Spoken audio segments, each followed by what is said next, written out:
Hey, coucou, j'espère que vous allez bien. Je reviens pour les sorties littéraires du mois d'avril. Il y en a pas mal en ce mois d'avril, en tout cas j'en ai repéré pas mal. Ça y est, le printemps a vraiment commencé et je trouve que ça se ressent un petit peu au niveau des sorties littéraires. En tout cas, moi j'ai trouvé pas mal de sorties qui m'intéressent et c'est encore un mois où ma pile à lire va augmenter. J'ai l'impression qu'elle ne diminue jamais. Avant toute chose, si vous voulez être au courant de mes nouvelles vidéos, n'hésitez pas à vous abonner. On commence avec une petite romance pour se mettre dans l'ambiance. Le 1er avril sort Le Prince Charmant n'existe que dans les contes de fées, écrit par Sophie Camus-Auguet. On va suivre l'histoire de Lison pour qui la journée n'a pas très bien commencé puisqu'elle va avoir un accident, enfin elle va en tout cas amocher un 4x4. Le 4x4 appartient à Arthur, un sacré homme d'affaires, genre d'homme qu'elle n'aime pas forcément. Sauf que voilà, Arthur va décider de transférer l'intégralité de ses comptes bancaires là où elle travaille et donc elle va devoir gérer son portefeuille puisqu'évidemment ça devient son plus gros client. Et donc on va suivre du coup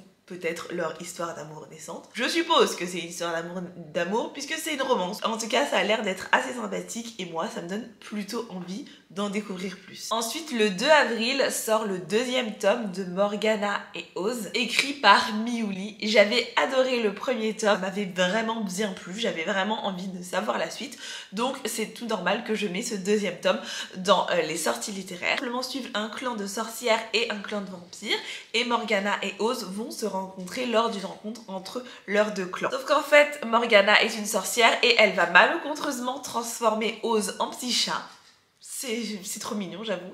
Et donc on va suivre toutes leurs péripéties, leurs histoires de famille dans leurs différents clans. Et j'avais bien aimé le premier tome et donc j'ai vraiment envie de découvrir la suite de cette histoire. Ensuite, le 3 avril sort Double Faute, écrit par Isabelle Pandazopoulos. J'avais déjà lu Parler comme tu respires de cette même autrice que j'avais bien aimée et qui là s'intéressait à une jeune femme qui est bègue et qui veut devenir tailleuse de pierre. C'était assez intéressant. Ici, on est plus sur du sport. On va suivre ici l'histoire de Ludovic et Ulysse. Ils font du tennis depuis leur plus jeune âge. Ils sont essentiellement entraînés par leur père à devenir des champions. Sauf qu'un jour, Ulysse va craquer et décider de tout arrêter. À partir de ce moment-là, Ludovic n'a plus le droit de perdre et il doit tout faire pour devenir un champion jusqu'à ce qu'un drame arrive. Ça m'a l'air d'être une histoire assez intéressante. J'avoue que je lis pas beaucoup d'histoires très sportives, mais j'aime plutôt bien.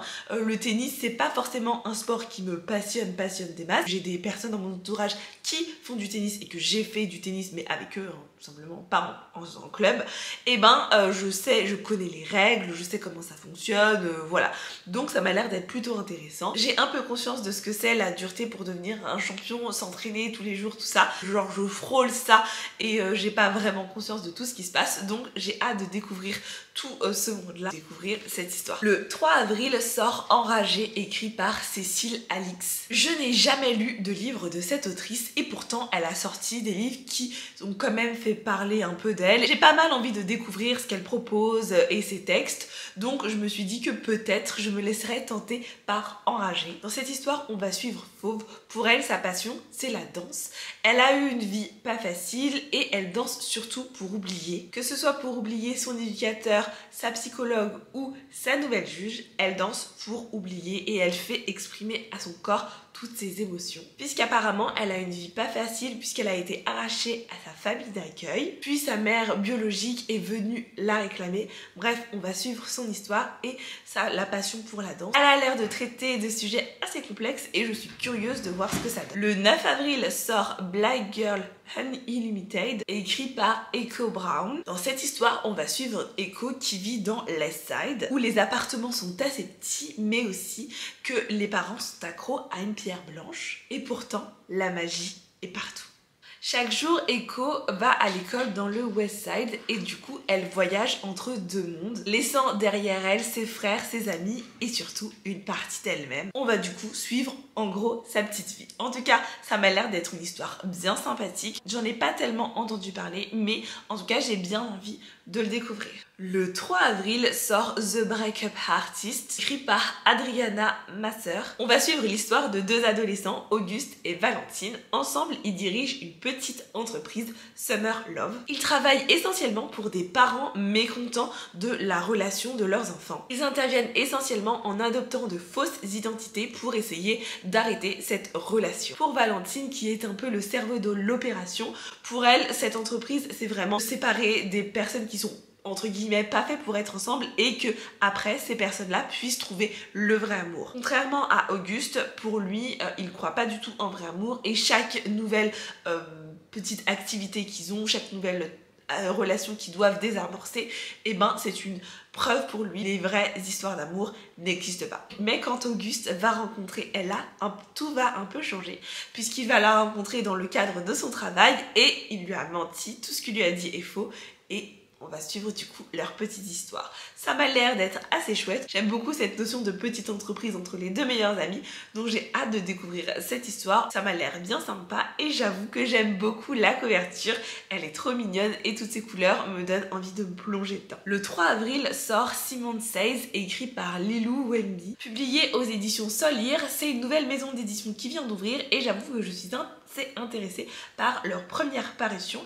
J'aime déjà énormément la couverture, ça me donne vraiment envie de découvrir cette histoire. Elle est pleine de couleurs, j'aime beaucoup toutes ces couleurs bien peps, ça me donne super envie. Au-delà de ça, on va pas se faire attirer uniquement par la couverture, il y a quand même le résumé qui a l'air aussi bien sympa. On va suivre l'histoire de Simon qui vient de déménager avec ses parents dans la banlieue de Chicago. Pour lui, ce déménagement, c'est un peu l'objectif de reprendre sa vie à zéro, c'est-à-dire nouvelle vie, nouveaux amis, nouvelle école, bref, on reprend sa vie à zéro.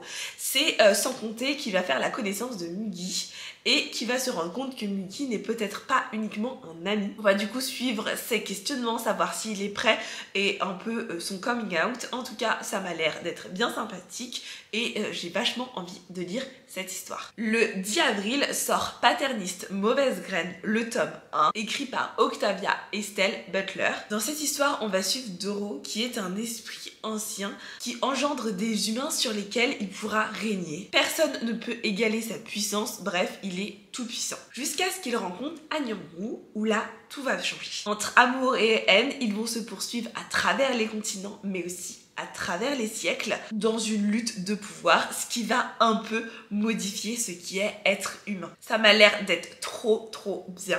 Vraiment, je l'attends avec beaucoup d'impatience. J'ai trop hâte de pouvoir le lire. J'espère que ça va me plaire parce que le résumé me donne envie. Il y a une ambiance un peu fantasy fantastique qui m'a l'air d'être assez sympa. Je suis contente de voir que ce soit traduit en France et j'ai hâte de pouvoir me le procurer. Ensuite, le 3 avril sort Old Flames and New Fortune, écrit par Sarah Ogd. Encore une petite romance. Décidément, c'est vraiment le printemps, les romances ne s'arrêtent plus. On va suivre l'histoire de Romina qui utilise le langage des fleurs pour aider les autres personnes à trouver l'amour. Mais elle-même, elle a décidé de renoncer à l'amour après une rupture déchirante avec son petit ami. Elle va accepter d'être en couple avec Trevor, ce collègue un peu excentrique, pour le mariage de son père. Mais son plan va un peu déraper parce qu'elle va se retrouver nez à nez avec la relation dans laquelle son cœur a été brisé, ce fameux Alex. Elle se dit donc qu'elle va faire payer à Alex cette rupture et qu'elle va juste le faire regretter. On va suivre cette histoire qui m'a l'air assez sympathique. On va voir si finalement elle va se remettre avec Alex ou pas du tout. C'est parfait pour cette période de l'année puisque les fleurs commencent petit à petit à apparaître et ça m'a l'air d'être en tout cas très chouette. Ensuite, le 7 avril sort La Mélodie du Silence, écrit par Blandine P. Martin. J'aime beaucoup cette autrice et j'ai eu l'occasion de lire pas mal de ses livres. Et donc, quand j'ai vu qu'elle sortait un nouveau livre, je me suis dit chouette, ça pourra faire un nouveau livre à ajouter à ma petite collection. On va suivre l'histoire de Ambre qui va intégrer l'académie d'Orphée. C'est pas forcément évident pour elle d'intégrer cette académie parce qu'avec ce qu'elle a vécu, je crois que ça va parler un petit peu de harcèlement scolaire. Elle va retourner à l'école. Mais écrire et chanter, c'est vraiment sa seule évidence et c'est sa passion, donc elle a envie de persister. Elle va rencontrer Jules qui est un peu secret, un peu insaisissable et elle va être intriguée par cette personne-là. On va suivre un peu toute leur histoire, ça m'a l'air d'être assez sympathique. Après, j'avoue que j'ai un peu de mal avec tout ce qui concerne le harcèlement dans les livres. Parfois, c'est assez bien fait, parfois je trouve ça un peu pas vraiment super bien fait et je me dis non, ça va pas. Donc écoutez, on verra bien cette histoire, mais ça m'a l'air d'être plutôt sympathique. Le 9 avril va sortir La Petite Boutique de Sortilèges, écrit par Sarah Best Dust. Ça m'a l'air vraiment d'être tout cosy, tout mignon, tout adorable. Rien que de voir la couverture, j'ai envie de me plonger dedans. On va suivre l'histoire de Kelia, qui a toujours eu du mal avec les gens. Heureusement pour elle, elle travaille dans une bibliothèque et elle est un peu recluse parmi les livres de sortilèges les plus précieux. Malheureusement, la révolution va éclater et les livres vont partir en fumée. Kelia va secourir le maximum de livres qu'elle peut et elle va les emmener sur une île qu'elle ne pensait jamais revoir, puisque c'est une île où elle a vécu enfant. Elle va du coup retourner dans la demeure de ses parents défunts et va retrouver un peu la ville dans un triste état. Mais elle va aussi faire connaissance d'un voisin aussi séduisant que Fouiner. Cependant, la magie sur l'île a quelques failles puisque l'Empire a fait des sortilèges. Les sorts qui étaient censés aider finalement se retrouvent à détruire et à faire des catastrophes dévastatrices sur l'île. Elle va essayer du coup de remédier à ça en ouvrant la première sortilègerie de l'île. Ça m'a l'air d'être plutôt sympa. Avec de la magie, des sortilèges, un univers un peu cosy. Ça m'a l'air d'être assez chouette et j'ai très hâte de pouvoir découvrir cette histoire. Ensuite, le 10 avril, il y a le deuxième tome de Les Whisper Weeks, écrit par Jordan Lee, qui sort. J'ai bien aimé le premier tome, je vous en ferai la revue vraiment tout bientôt, une fois que j'aurai filmé mon avis lecture. Le premier tome, je l'ai lu tout récemment et j'ai vraiment bien aimé ma lecture. C'était assez chouette, assez sympa. Et donc le deuxième tome sort tout bientôt. Je ne vais absolument pas vous dire le résumé du deuxième tome, sinon ce serait vous spoiler. Dans le premier tome, on va suivre Benjamin qui ne croit pas du tout en la magie. Il va être propulsé, on va dire, à Dédolum, dans un endroit qui lui est rempli de magie. Et il va rencontrer une jeune fille qui s'appelle Elisabella et qui, elle, a perdu son frère jumeau. Et ils vont ensemble essayer de tout faire pour le retrouver. On va suivre toutes leurs petites aventures pour essayer de retrouver la trace de son frère perdu. C'était assez chouette, j'ai bien aimé mon histoire et j'ai très hâte de découvrir du coup ce second tome. Le 11 avril sort un livre que j'attends avec tellement d'impatience puisqu'il s'agit du 4e tome des Dames de Marlowe. Je vous en ai parlé plein de fois, enfin bref, je vous en ai parlé 3 fois. Les 3 précédentes fois, c'était juste des livres géniaux. C'est en fait tout simplement un petit cosy mystery. On va suivre 3 femmes qui enquêtent en général sur un meurtre qui se passe à Marlowe. La petite particularité de ce livre-là, c'est qu'il y a des mots croisés à l'intérieur parce que une des personnes qui enquêtent crée des mots croisés. C'est assez chouette, ça me plaît beaucoup. J'ai tellement hâte de pouvoir découvrir ce nouveau roman. Je suis trop hypée. C'est un de mes cozy mystery préférés de tous les temps. Donc j'ai vraiment hâte de découvrir ce 4e tome. Je n'ai pas lu le résumé parce que je ne veux pas me spoiler une miette. Et franchement, si vous n'avez pas lu ce livre, foncez parce que juste les 3 premiers tomes sont juste trop bien. Ensuite, le 18 avril sort un autre cozy mystery, Léonie et Harry, le tome 1, Meurtre au dessert, écrit par Stéphanie Nouyal. C'est un tome 1, c'est un nouveau cozy mystery, j'ai hâte de voir ce que ça donne. Ici, on va suivre l'histoire de Léonie qui est accro au roman d'Agatha Christie. Mais surtout, elle a tendance à prendre les mauvaises décisions. Elle va décider de retourner dans une région qu'elle s'était mise à fuir, mais tout ça pour aider son ami. Puisque lors d'une fête, un des convives a eu la merveilleuse idée de tomber raide mort la tête dans le fraisier. Elle va enquêter un peu sur ce qui s'est passé. Pour le capitaine Lambert, c'est sûr, c'est un meurtre, mais il essaye de trouver qu'est-ce qui s'est passé exactement. Et bref, il fait son travail un petit peu d'enquêteur, quoi. Et enfin bref, on va du coup suivre leur petite enquête pour essayer de trouver ce qui s'est passé. Qui est-ce qui a pu bien tuer ce convive? En tout cas, ça m'a l'air d'être assez chouette et j'ai hâte de découvrir ce nouveau cozy mystery. Vous savez, moi je suis très friande des cozy mystery, donc vous me donnez un cozy mystery, j'y vais, je fonce et on verra bien si je continue la saga ou pas. Ensuite, le 23 avril sort Noctis, écrit par Anna Victoria Val, c'est le tome 1. Je vous ai déjà parlé de ce livre-là il y a à peu près 1 an ou 2, je sais plus, à sa sortie. Je vous remettrai peut-être en barre de description mon avis, mais cette fois-ci, il sort chez les éditions Céleste et j'ai trop hâte, je suis trop contente de pouvoir relire cette histoire puisque j'ai quand même oublié depuis le temps une partie de l'histoire. Et puis aussi, j'aime beaucoup cette autrice, j'aime beaucoup beaucoup ce qu'elle fait et j'ai lu pas mal de ses histoires. Donc j'ai vraiment hâte de redécouvrir tout le travail qui a été fait derrière Noctis. Et en plus je vais la voir au salon du livre, donc j'ai trop hâte de pouvoir lire son livre et d'aller au salon du livre, ou peut-être l'inverse, en tout cas je ne sais pas, mais j'ai trop hâte, je suis tellement contente. Pour refaire un tout petit topo de ce que je me souviens, ici on va suivre l'histoire de Delta qui est un oiseau de nuit. Et en fait les oiseaux de nuit ce sont tout simplement des personnes qui volent de toit en toit pour aller dérober chez les personnes un peu plus riches des traitements en général, mais aussi parfois de la nourriture aux familles les plus aisées pour les redistribuer aux personnes qui ont le plus besoin. Mais un jour elle va rentrer dans la chambre du fils du dirigeant de l'île et ils vont se rencontrer. Et il va se passer plein de petites choses à partir de cette rencontre. C'était trop chouette, j'avais adoré ma lecture et j'ai hâte de pouvoir me replonger dedans. Et enfin, le 23 avril sort Glimmerfall, le tome 1, A Witch Guide to Fake Dating a Demon. Désolée, mon accent anglais est pas terrible, mais j'ai fait ce que j'ai pu. Hein.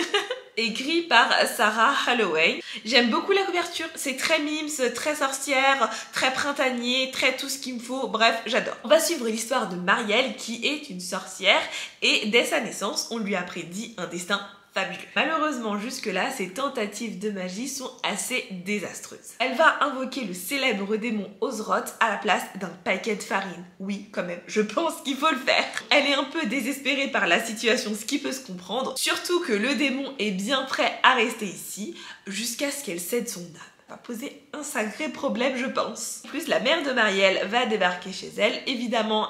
Elle voit un autre homme ici, elle va donc prétendre que c'est son petit ami et il va s'en découler plein de choses. Mais évidemment, c'est une histoire pas aussi simple puisque, évidemment, Marielle va être un petit peu attirée par ce démon. Donc, on va un peu voir toute cette histoire. J'avoue que ça m'a l'air d'être assez sympa, un peu magie, un peu une vibe un peu cosy aussi. Ça m'a l'air d'être assez chouette. J'aime beaucoup les petites sorcières qui font des petites catastrophes. Je trouve ça toujours drôle, ça me fait toujours autant rire. Ça m'a l'air d'être une romantaisie un peu sympa et j'avoue que je suis assez curieuse de lire cette petite histoire. Voilà pour les sorties littéraires qui m'intéressent. Il y en avait quand même pas mal pour ce mois d'avril et je suis plutôt contente de cette sélection. En tout cas, il y a pas mal de livres qui me font envie et je sais pas comment je vais résister parce que ma bibliothèque est en train de craquer complètement et je ne peux pas acheter d'autres bibliothèques. C'est la catastrophe un petit peu, mais c'est pas grave, on va voir ce qu'on peut faire, on va essayer de pousser les murs. Dites-moi dans les commentaires